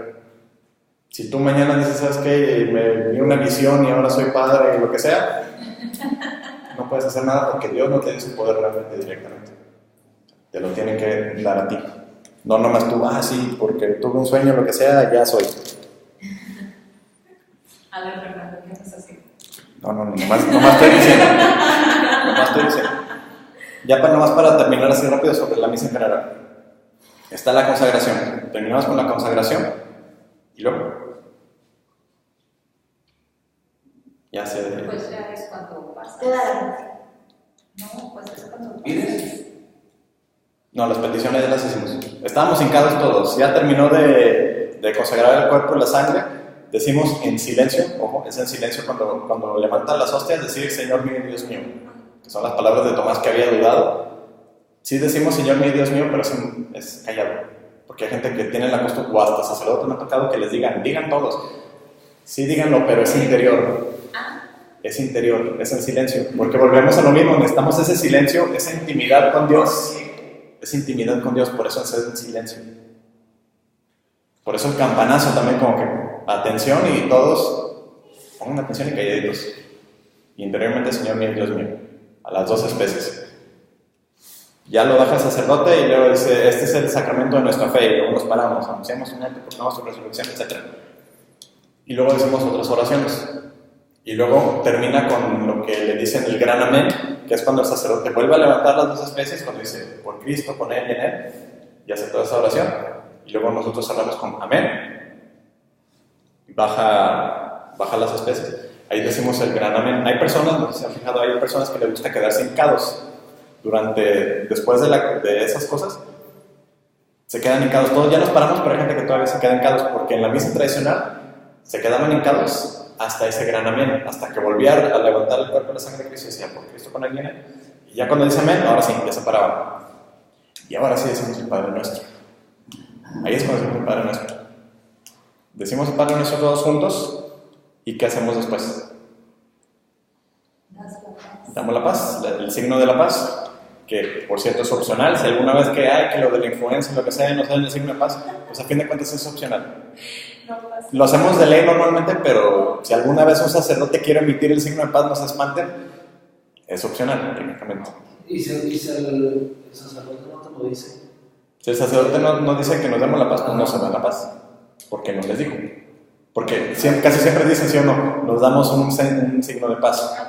Sí, de hecho, a mí me ha tocado todas las misas, pero si no me dicen, entonces no lo hacemos. Normalmente, como ya la gente está tan acostumbrada, más bien el sacerdote, por ejemplo, cuando pasó lo de la influenza de hace años, tenía que decir, hoy no nos damos la paz por esto y esto, para que la gente no luego de que, sí, ahora toque la paz. Y otra cosa, cuando nos damos la paz a los que tenemos cerquita, porque luego se vuelve un circo y un teatro de que voy a buscar al tío que está allá y a la tía que se quedó allá atrás, y luego está el sacerdote ahí con Cristo y dice, este es el Cordero de Dios, y tú todavía abrazando gente y corriendo por el templo saludando. O sea, lo importante es Jesús, no la gente. O sea, nadie se va a agüitar porque, no te di la paz ahorita, pues se la das afuera. Pero lo menciono porque hay gente que hace circo. Y nunca dando la espalda al altar. Se voltean, pero sabroso. Sí. Y ya, ahora sí, decimos todo eso, nos damos la paz, pero viene lo importante. Cuando decimos Cordero de Dios, que quita el pecado del mundo, te pide a nosotros, Cordero de Dios, que decimos 3 veces, ¿verdad? El Cordero de Dios, y terminamos con darnos la paz. Y luego dice el sacerdote, ese es el Cordero de Dios, que quita el pecado del mundo. ¿Y qué decimos nosotros? Yo no soy digno de que entres en mi casa, pero una palabra tuya bastará para sanar mi alma. Esas son las palabras de uno de los soldados que le fue a pedir un milagro a Jesús. Fue un soldado que se sentía tan indigno de estar ante Jesús que en vez de ir, mandó un criado. Y el criado le dice a Jesús, manda a decirlo y se va a hacer, porque era un soldado, él tenía confianza, decía, si yo que soy soldado y le mando a uno, ve, él va. Y si le digo, ven, viene. Entonces le decía a Jesús, yo sé que si tú dices lo mismo, si le dices que se cure, va a quedar curado. O sea, esa era la fe que tenía esa persona. Y por eso repetimos esas palabras. No soy digno, porque es cierto. Ninguno de nosotros los que comulguemos, ninguno de nosotros nos ganamos el derecho de comulgar. No es un premio. Nadie se lo ganó. Nadie es digno de recibir a Dios, porque todos somos pecadores. Somos imperfectos. Exactamente. ¿Qué estamos diciendo cuando decimos no soy digno de que entres en mi casa? Pues reconociendo, otra vez, bajándonos, desinflando la cabeza de que eso que estoy ahorita, si es que me voy a parar a comulgar, es algo que no me lo gané ni me lo merezco. Pero ¿por qué vamos a comulgar? Porque Él nos lo pide. Capítulo 6 de Juan Leal, que dice, coman mi carne, el que no come mi carne, no bebe mi sangre, no tienen el vida eterna. Entonces, ¿por qué nos paramos aunque seamos indignos? Pues porque Él lo manda. Pero ahora sí, ojo. 1 Corintios, capítulo 11, si tienen su Biblia.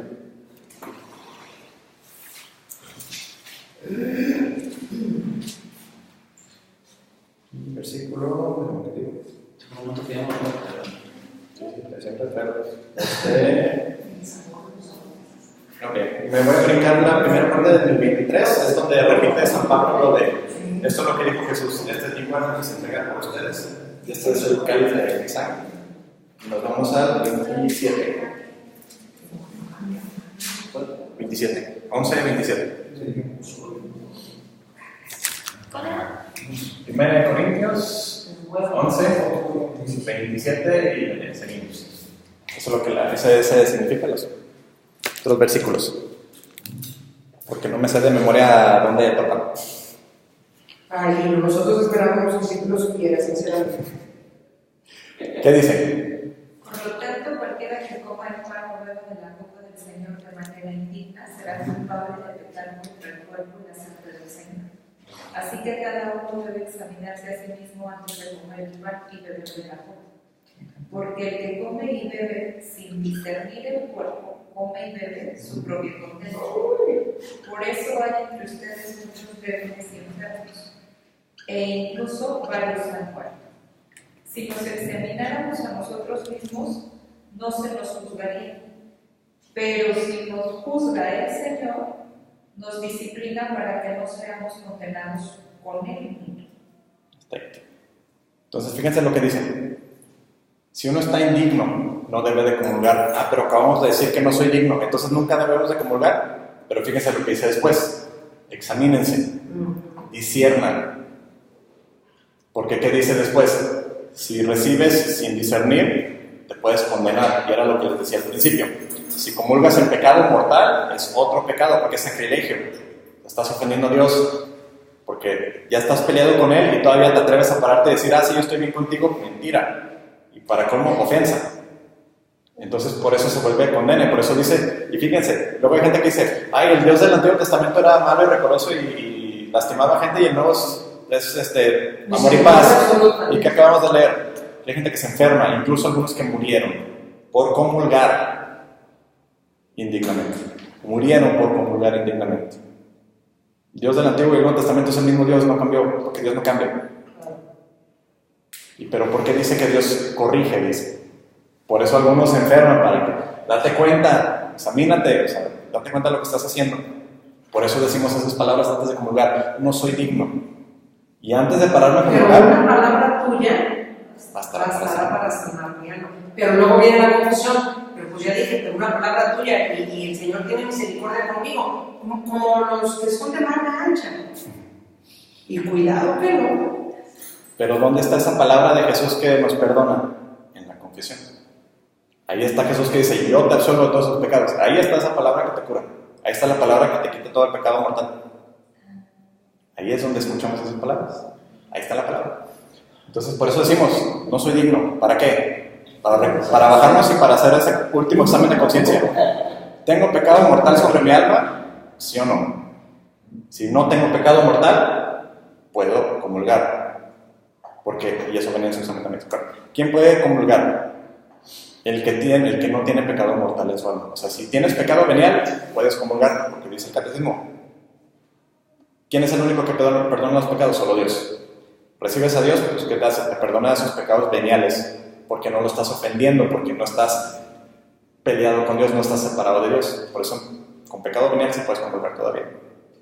Pero también por eso les digo que es bueno. Muchas ganas. Sí, pero por eso es bueno confesarse seguido. Por eso es bueno frecuentemente, cada quien obviamente que discierne eso, qué tan seguido es bueno para mí. Pero confesarse de vez en cuando es como no esperarse 3 meses para lavar su coche.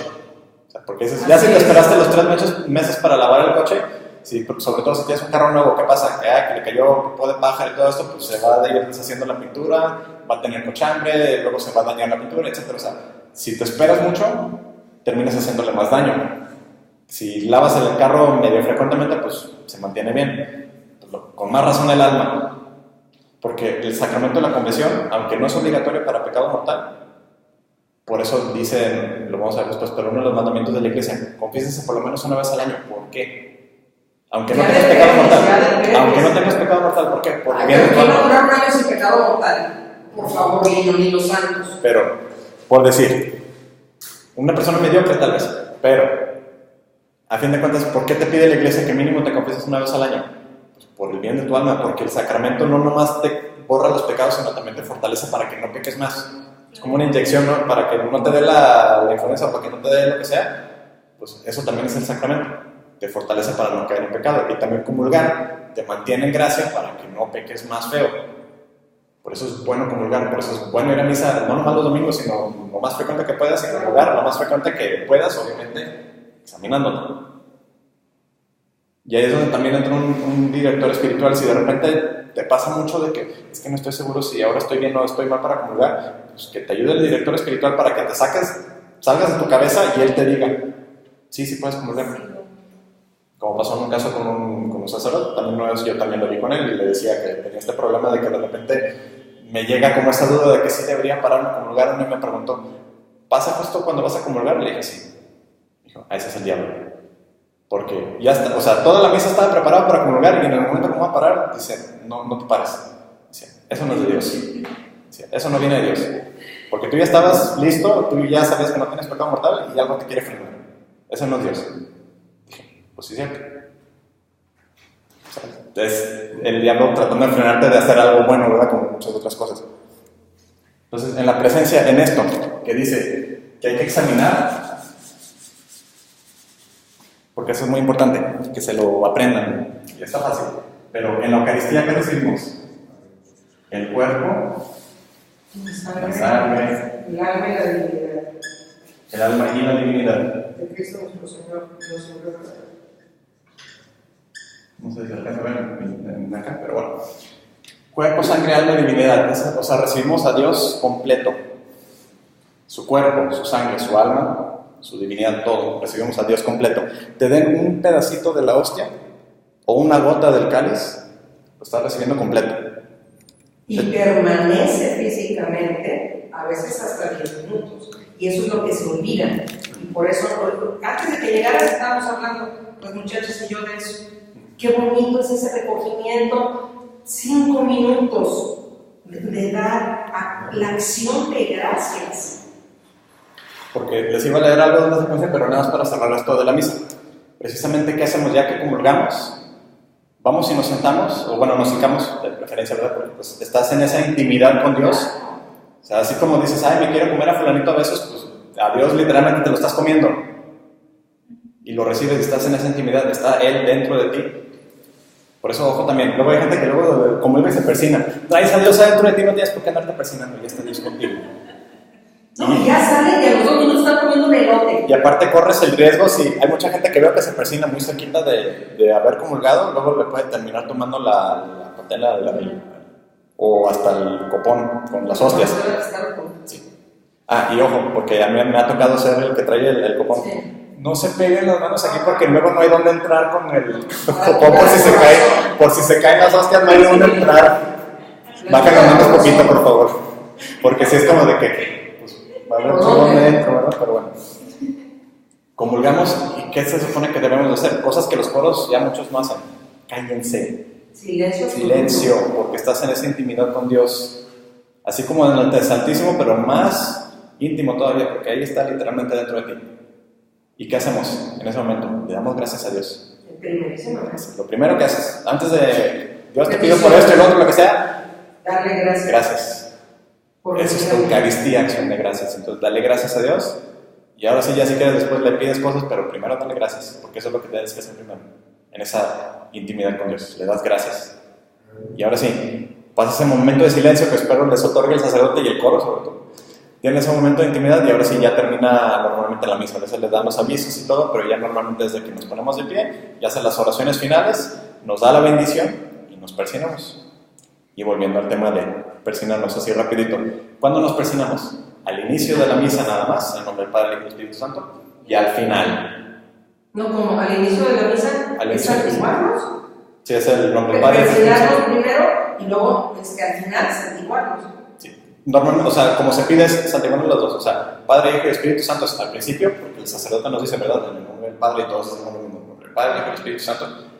Y luego al final de la misa lo mismo, la bendición de Dios Todopoderoso, Padre, Hijo y Espíritu Santo. Y el único otro signo que hacemos no es ni antes del signo de paz, ni al comulgar, ni otra cosa, sino cuando vamos a escuchar el Evangelio, nos signamos, ¿se acuerdan? La frente, los labios y el corazón. O sea, como hacen ellos. Y fíjense en el sacerdote, porque él hace esto y luego no se santigua. No hace eso. O sea, nosotros tenemos esa costumbre, ¿por qué? Porque chiquitos en el catecismo nos enseñan, por la señal de Santa Cruz de nuestros enemigos, de nuestro Señor, de nuestro nombre, Padre, Hijo y Espíritu Santo, y así. Y por eso lo hacemos como reflejo. Pero en realidad lo que pide las rúbricas, las leyes de la misa es, nos signamos Y se acuerdan que ya les había explicado por qué, ¿verdad? O sea, protege, Señor, mi mente de los malos pensamientos, purifica mis labios para que solo salgan buenas cosas de ellas y purifica mi corazón. Porque pues de ahí vienen la mayoría de los pecados, ¿verdad? De pensamiento, de palabra, De adentro hacia obra y omisión, pues vienen de aquí. todo. Entonces, sí.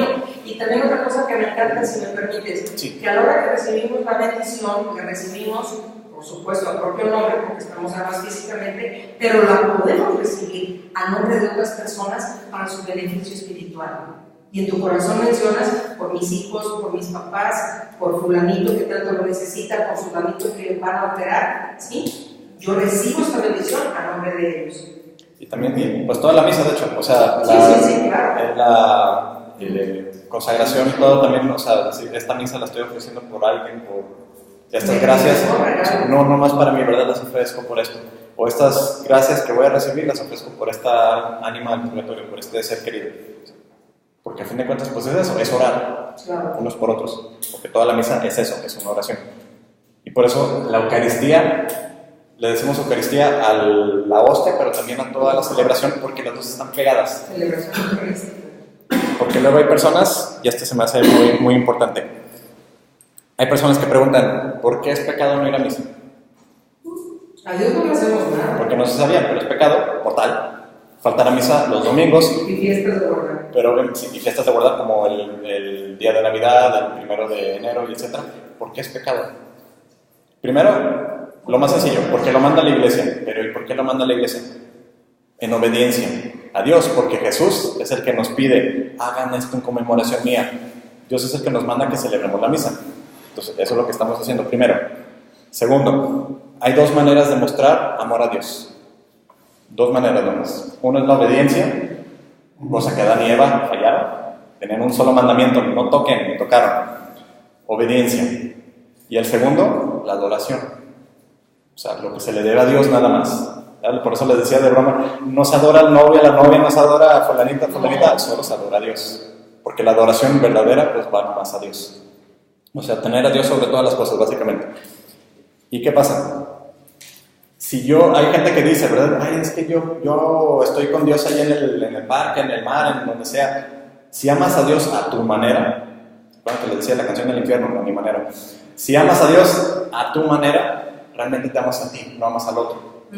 Si le dices al novio o a la novia, sí, yo te amo, pero a mi manera. Ya sé que te gusta que te digan cosas bonitas, pero a mí no se me pega la gana, entonces no lo voy a hacer. Y ya sé que quieres los regalos, pero yo no te voy a dar nada. Y ya sé que quieres que te diga esto, pero no lo voy a hacer. Entonces, ¿qué estás haciendo por el otro? ¿Qué le estás ofreciendo? ¿Quién sabe? Pues nada.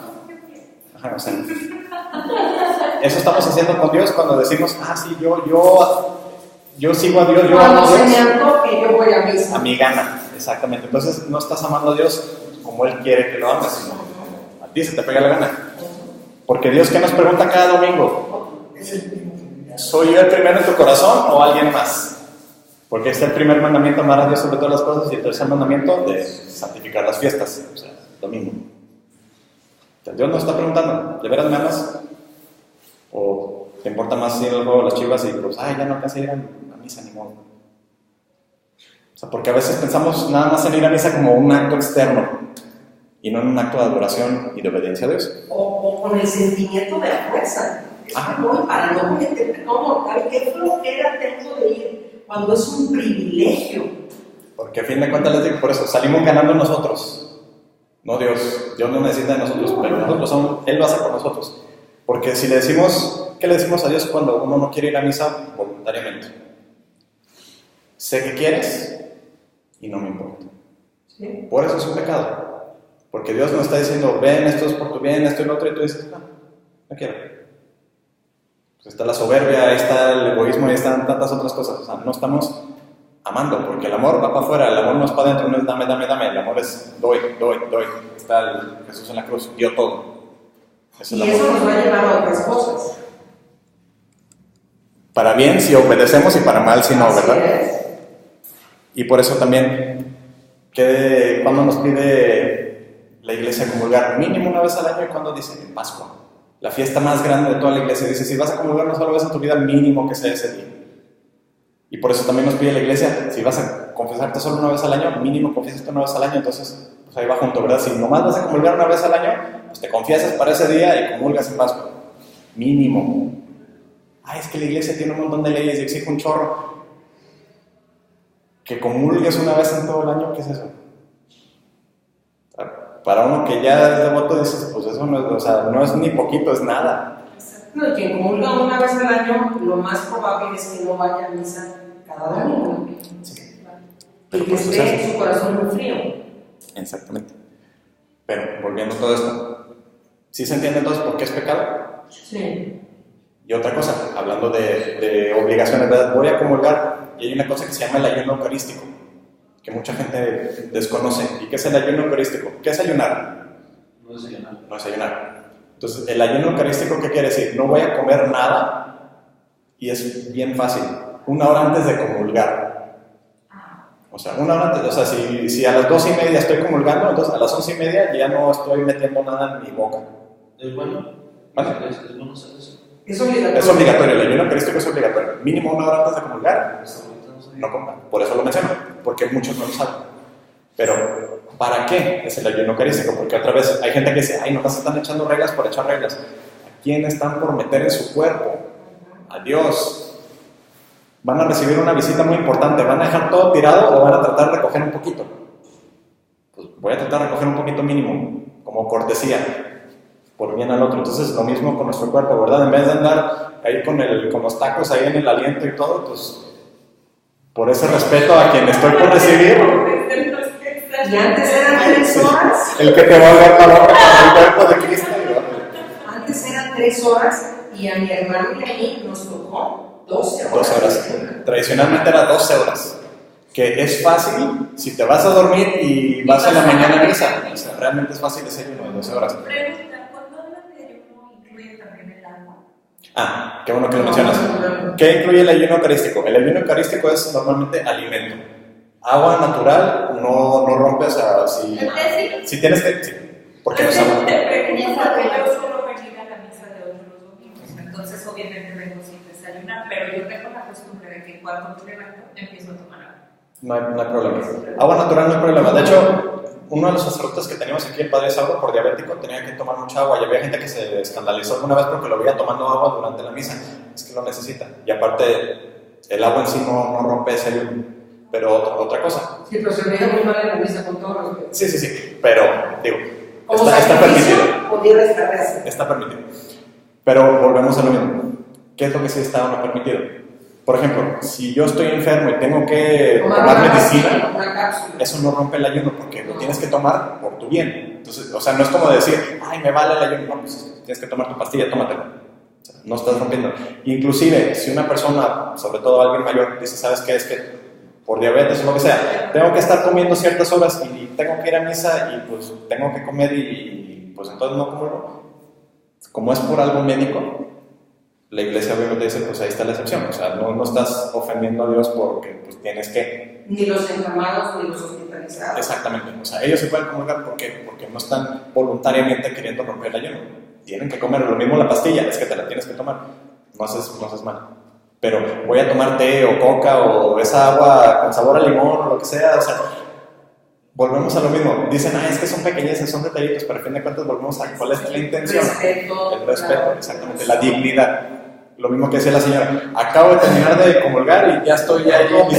Algunos que se acabó la misa y ya estoy comprando salchipulpos. O sea, pero no se tardan ni 2 respeto. minutos porque salen rapidito, sobre todo los niños o los adolescentes. Volvemos a lo mismo.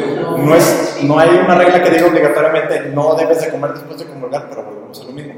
¿A quién acabas de recibir? Entonces, esa dignidad, guárdale tantito ese ratito de que pues, no voy a andar atragantando luego. O sea, por respeto a haber recibido a Dios, porque ahora sí vamos a algo muy importante. ¿Cuánto tiempo dura la presencia de Cristo en la hostia? Mientras se desbarata la sagrada forma. Pues depende. Depende de cada cuerpo y las Es eso. acidez de tu cuerpo. Mientras dure, mientras el pan siga siendo pan, sigue siendo el cuerpo de Cristo. Cuando deja de ser pan, o sea, ya cuando tu cuerpo lo desbarató, ya dejó de ser su presencia. Entonces, exactamente. Ajá. Entonces, por eso vamos a lo mismo, de que son 10 minutos, 15 minutos, o sea, realmente pues, no podemos decir con ciencia cierta a menos de que te entubemos y, a ver, ya se desbarató todo. No. Por eso, por piedad, normalmente te dicen 10 o 15 minutos después de que comulgaste, te esperas y luego ya comes o lo que sea, pero como que así como hacemos ese silencio para estar con Dios, hacer esa mini pausa a comer para decir, ok, acabo de recibir a Dios y dices, es que tengo hambre, ¿y por qué no voy a...? Porque acabo de comulgar. O sea, hasta eso te trae atención al hecho de que, ¿qué acabo de hacer? Y echando pestes y todo, acabas de recibir a Dios, bájale. Pórtate bien. O sea, hay que ser mejor persona, ¿verdad? Una pregunta, ¿puedo comulgar primero y luego me voy a confesar? Si es pecado mortal. No, nunca. No. Claro que no. Y se los menciono porque una vez me tocó un sacerdote que me dijo, sí, yo voy a comulgar. No. No. Porque, ¿qué les acabo de decir hace rato? ¿Qué pasa si comulgas con pecado mortal sobre tu alma? Es otro pecado encima. Entonces, es de que, sí, voy a pecar más y ahorita mismo me confieso. No. O sea, así no funcionan las cosas. Es como cuando te vas a poner a dieta y te tragas. Voy a echarle otros 20 kilos y luego pues, nunca lo vas a bajar nada. Pues. Por eso, por ejemplo, si dices, ¿sabes qué? Me voy a confesar, por ejemplo, dices, ¿sabes qué? Me confieso cada 2 semanas. No tengo pecado mortal, pero quiero confesarme, pero ¿sabes qué? No hay confesión o está muy larga la cola y quiero comulgar. Pues técnicamente sí puedes comulgar porque no estás en pecado mortal. O sea, ahí sí podrías decir, voy a comulgar primero. Y ante la duda, mejor abstenerse. Pero, también les pongo esto. Sean muy cuidadosos con hacer eso muy seguido. Porque si alguien nos ve y dicen, Laura es muy buena católica y yo vi que se fue a comulgar y luego se regresó a la fila de confesión. Una persona que no sabe ese detalle de que es que no tenía pecado mortal. Una persona que no ve ese detalle que ve, está bien, puedo comulgar y luego me regreso. Eso sería un escándalo. O sea, de ponerle mal ejemplo. Entonces, por eso les digo, sí está permitido, pero si ya te están viendo todo el mundo ahí que llevas como media hora haciendo cola y todo, pues mejor ahí te quedas en la cola para que ya te confiesen. Ya vas a llegar.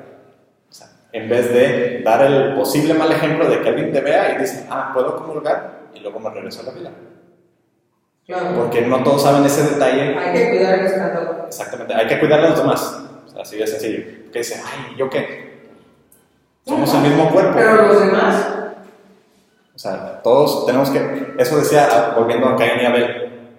Dios le pregunta a Caín, ¿dónde está tu hermano? Y él le contesta, ¿qué acaso soy el que cuida a mi hermano? O sea, así como de que, ¿ni qué? Esa fue la respuesta de él. Y a veces eso no se respeta, ¿ni qué? Pues con todo respeto, pues sí, es nuestro deber, porque pues, tenemos que cuidar la salvación de todos, no nomás es yo me salvo y ustedes que les vaya bien. No. ¿Sí? No sé, Laura, si tenías alguna duda de... No. Pero básicamente, así en súper, y eso que no me metí en muchas otras cosas, pero así en un gran detalle, esa es la celebración de la misa.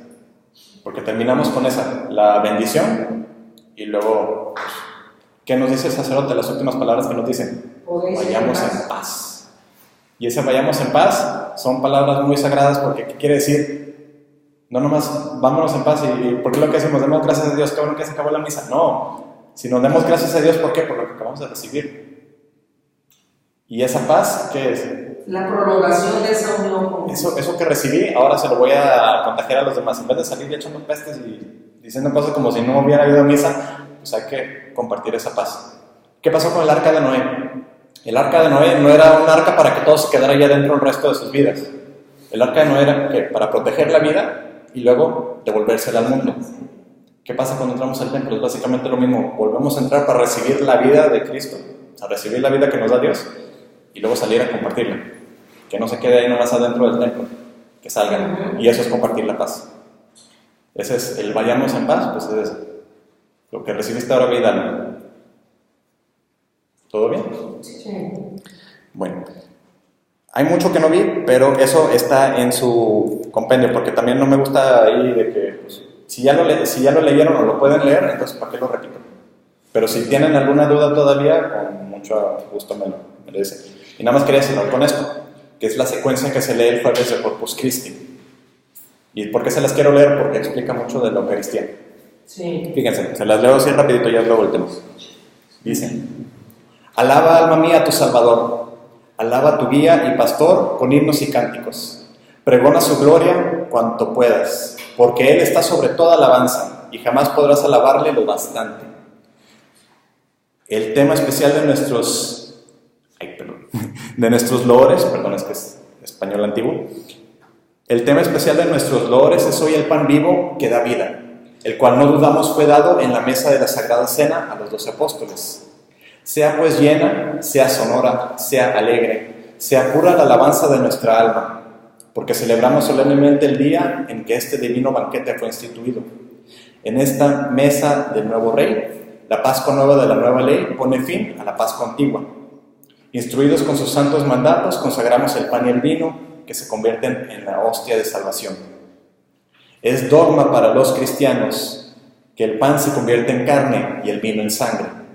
Lo que no comprendes y no ves, una fe viva lo atestigua, fuera de todo el orden de la naturaleza. Bajo diversas especies que son accidentes y no sustancia, accidentes es lo que se ve, están ocultos los dones más preciados. Su carne es alimento y su sangre bebida, mas todo entero está bajo cada especie. Se recibe íntegro, sin que se le quiebre ni divida. Recíbese todo entero. Recíbelo uno, recíbalo mil, y aquel que le toma tanto como estos, pues no se consume el ser tomado. Recíbenos los buenos y los malos, pero con desigual resultado. Pues sirve a unos de vida y a otros de condenación y muerte. Es muerte para los malos y vida para los buenos. Mira cómo un mismo alimento produce efectos tan diversos. Cuando se divide el sacramento, no vaciles, sino recuerda que Jesucristo tan entero está en cada parte como antes en el todo. Ninguna partición hay en la sustancia, tan solo hay partición de los accidentes, sin que se disminuya ni el estado ni la estatura de lo que está representado. He aquí el pan de los ángeles, hecho alimento de valientes. Es verdaderamente el pan de los hijos, que no debe ser echado a los perros. Estuvo ya representado por las figuras de la antigua ley, en la inmolación de Isaac, en el sacrificio del Cordero Pascual y en el maná dado a nuestros padres. Buen pastor, pan verdadero, oh Jesús, apiádate de nosotros. Apaciéntanos y protégenos. Haz que veamos los bienes en la tierra de los vivientes. Tú que todo lo sabes y puedes, que nos apacientas aquí cuando somos aún mortales, haznos allí tus comensales, coherederos y compañeros de los santos ciudadanos del cielo. Amén. Amén. Qué hermoso. Esa es la oración que se lee el jueves de Corpus Christi, un día que por cierto obliga, pero ese es después de la Pascua. Luego les dicen, no, el jueves tal va a ser el día de Corpus Christi. Y se lee esta secuencia. ¿Por qué se lo leí? Porque se fijan que dice varias cosas sobre la Eucaristía. Dice, no lo partes, no lo divides. Hay gente que tiene hasta miedo de masticar la hostia. Pues los que sí nos enseñaron de chiquitos, que era nada más humedecerlo por respeto y deglutir la hostia sin masticarlo. Incluso Pero, hasta ahorita, sí. ¿verdad? Así Y digo, si así lo quiere hacer uno no está mal, pero cuando te dan un pedazo de pan, ¿quién de ustedes nada más deja el pan ahí en su boca y se espera hasta que se disuelva? ¿Qué hacemos con la comida? Masticamos. Jesús usó ese lenguaje y cada vez lo hizo más literal en el capítulo 6 de Juan. Es verdadera comida. Cuando dijo, mi carne es verdadera comida y mi sangre es verdadera bebida, en el griego usaba las palabras no nomás de comer, usaba roer, o sea, de que arranca la carne del hueso. O sea, cada vez se puso más visceral con su lenguaje para que lo entendieran, de que de veras estoy hablando muy literal, no es simbólico, de veras estoy hablando de que coman. Por eso, si quieren recibir la hostia y quieren masticar, pues eso es lo que hacemos con la comida, no estamos haciéndole nada a Jesús. Porque si no, el sacerdote cuando parte la hostia antes de dárnosla, ya está lastimando a Jesús. No lo herimos. Y como dicen, ¿verdad? Recibes un pedacito o recibes el todo, es lo mismo. Porque Dios es infinito, Dios no lo puedes dividir. Incluso si es pan ácimo, como de repente se hace, o los de catecumenado, que hacen una misa como de 2 horas y media, hermosísima, hacen el pan ácimo, y es pan, y te dan un trozo. Entonces, ese sí de verdad que se tiene que masticar. Sí. Ese, en el rito latino, el ritual romano latino en el que estamos nosotros, o sea, la misa que celebramos normalmente en todo Guadalajara, no se suele usar ese tipo de pan, pero sí hay otros ritos católicos donde se usa ese tipo de pan, o sea, que parece más pan que las hostias que recibimos, pero al fin de cuentas, pues, ¿qué es la masa de pan? Pero es bajo la misma condición, no tiene levadura, no tiene roñal, no tiene nada. Es agua, trigo, horneado. Pero está más pachón, por eso parece más pan. Sí. Pero volvemos a lo mismo. O sea, la Eucaristía es el centro de todo. Sin la Eucaristía, pues entonces no tenemos las capillas de oración, sin la Eucaristía no tenemos la vida que nos promete Cristo, o sea, sin la Eucaristía no tenemos nada. Por eso es el centro de todo, por eso espero eso les haya quedado claro, o sea, el centro de todo. Y por eso es lo más importante y por eso se están preparando para ese sacramento. Sí.